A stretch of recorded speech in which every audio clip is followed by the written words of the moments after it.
coiffeur depuis 2013 en tant qu'indépendant. J'ai fait 2 ans à domicile et puis le 11 septembre 2015, j'ai ouvert le 50s Barber Shop. J'ai créé cette atmosphère parce que j'adore l'Amérique et j'ai voulu créer vraiment ce concept un peu unique. Donc j'ai tout ramené d'Amérique, que ce soit les voitures, que ce soit le mobilier, tout a été ramené d'Amérique. Quand vous venez dans ce shop, vous vous trouvez en Amérique. Quand j'ai commencé, j'ai été voir ma maman pour dire que je voulais être coiffeur. Ma femme me dit, ben voilà, le gamin veut être coiffeur. Pour moi, c'était un métier de dame. Ma femme me dit, ben quand il veut être coiffeur, ben, il est coiffeur. S'il aime, laissons-le faire. J'ai commencé la coiffure chez Marilyn au salon White and Black à Charleroi. Je suis tombé par hasard chez elle, c'était une femme vraiment passionnée par son métier qui adorait l'Amérique, donc qui m'a donné l'envie d'aimer ma passion et l'Amérique. Et donc c'est grâce à elle que j'ai vraiment été passionné sur ce que je fais.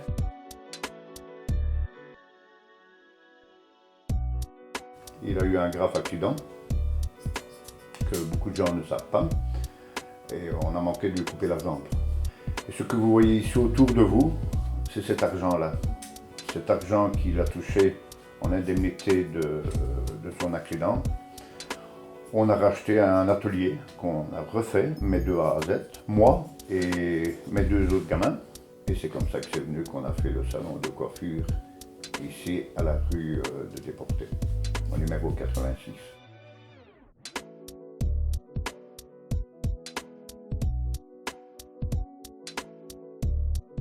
Je dis à ma femme, bon, j'espère que ça marchera parce que ce n'est pas une rue commerciale.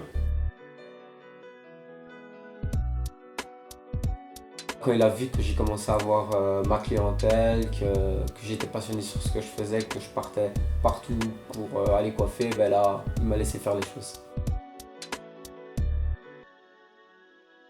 J'adore les années 50 et 60 et barbershop parce que c'est typiquement américain, donc c'est la coiffure rome américaine. Je peux passer d'un enfant de 14 ans à une personne de 80 ans, donc je peux faire vraiment de tout.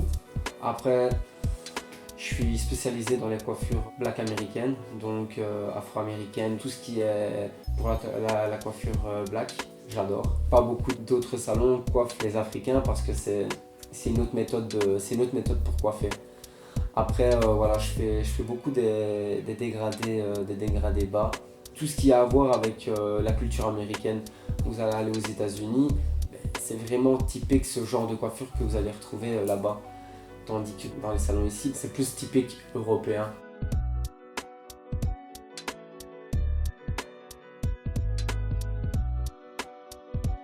J'ai fait aussi pas mal de célébrités.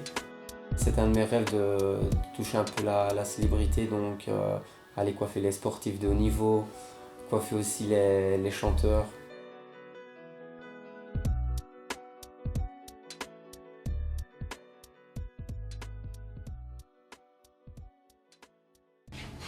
Voilà. Dis-moi frérot.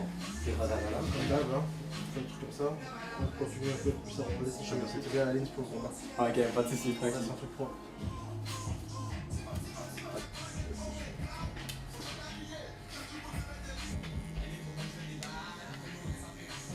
Donc ça c'est bien, toi. C'est un français, donc ça c'est cool.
Je fais pas mal aussi sur l'étranger, donc j'ai fait New York, Floride, donc Miami, la Nouvelle-Orléans. J'étais vraiment dans les quartiers vraiment chauds de la Nouvelle-Orléans, en dessous des ponts.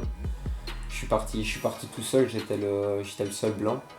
Et je partais coiffer, mais j'avais plein de batteries, plein de tondeuses pour aller coiffer. Et j'ai fait aussi le Brésil avec mon épouse, qui s'appelle Özlem. C'est une coiffeuse, donc qui a la même passion que moi, donc mais elle pour les femmes. Auparavant, je me contentais seulement de coiffer la clientèle, donc en salon. Et depuis que j'ai rencontré mon mari, c'est vrai qu'on a participé ensemble à faire des expéditions un peu partout. On essaye de voyager un peu dans le monde entier. Moi qui coiffe les hommes et mon épouse qui coiffe aussi mais les femmes. Donc qui est partie avec moi dans les favelas au Brésil. Puis moi j'ai coiffé les petits enfants et elle a coiffé les petites filles. Donc c'était vraiment une bonne expérience. Hein. Ce qui est surtout bien, c'est que quand on part à l'étranger comme ça, c'est qu'on remarque surtout qu'il leur en faut peu pour leur apporter du bonheur en tout cas.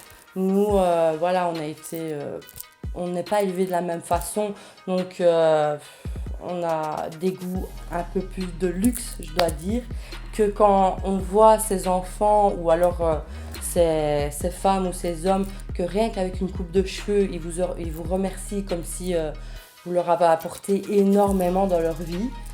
Et c'est magique en fait parce que, je veux dire, nous on remercie les gens de ce qu'ils nous apportent, mais eux le font d'une autre manière, nous le disent autrement et nous le montrent surtout avec leurs sentiments.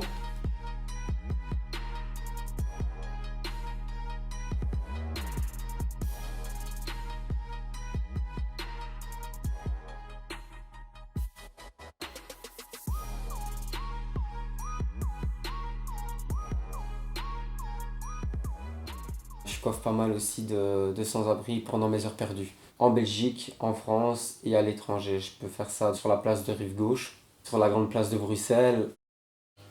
Et la première fois, c'est dans un îlot de voirie.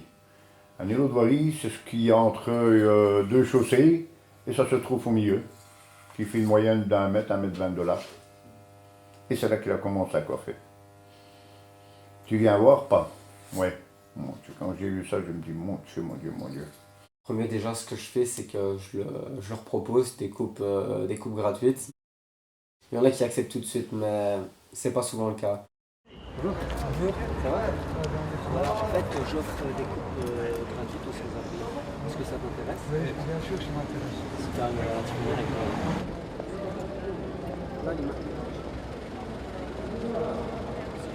Quand je leur demande, déjà, le problème, c'est que si c'est en hiver, ils veulent pas se faire couper les cheveux parce qu'il fait trop froid. La deuxième chose, c'est que si je leur coupe les cheveux, les passants ne vont plus leur donner un peu d'argent donc, ou alors à manger. Donc ça, c'est un peu plus dur. c'est propre, hein? Nickel, merci, c'est là, ça va. C'est cool. Il n'y a pas d'autre mot à dire que c'est cool. Maintenant, s'ils acceptent, je peux. Et là, c'est plus facile d'avoir les autres parce que au moins les autres voient que je coiffe et tout. Et ils s'ouvrent plus facilement. C'est vrai que moi, c'est plus compliqué pour trouver des personnes SDF, femmes en tout cas. Parce que y en a de moins. Je veux dire, il y en a, mais elles ne sont pas à faire la manche plus souvent qu'un homme, en tout cas. Elles sont accompagnées d'enfants, donc elles sont plus dans des hébergements, donc c'est plus difficile à les trouver en rue. Donc pour les seules fois où j'arrive à les coiffer, qui est rare, c'est quelque chose qui nous apporte beaucoup en tout cas, que ce soit pour lui ou pour moi.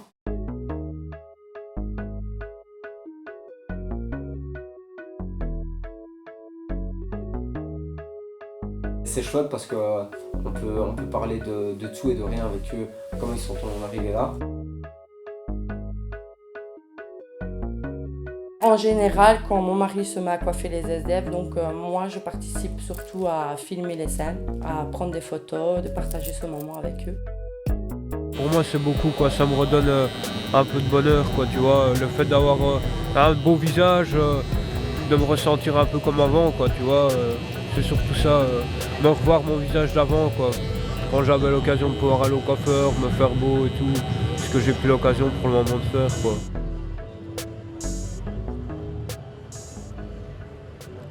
Je me dis, je vais quand même aller voir sans qu'il ne le sache.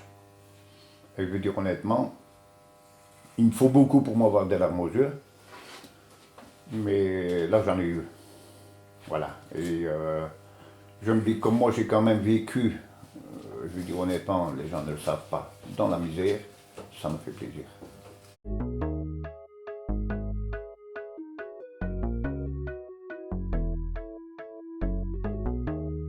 C'est un plaisir parce que voilà, c'est ma passion. Après, voilà, j'ai besoin de ne pas être que dans le salon. Parce que si je serais dans le salon, j'aurais peur d'avoir la routine. Je suis quelqu'un qui me lasse très vite, donc c'est pour ça que j'ai besoin d'aller partout pour coiffer. Et c'est ça qui me donne la force de rester dans ce que je fais.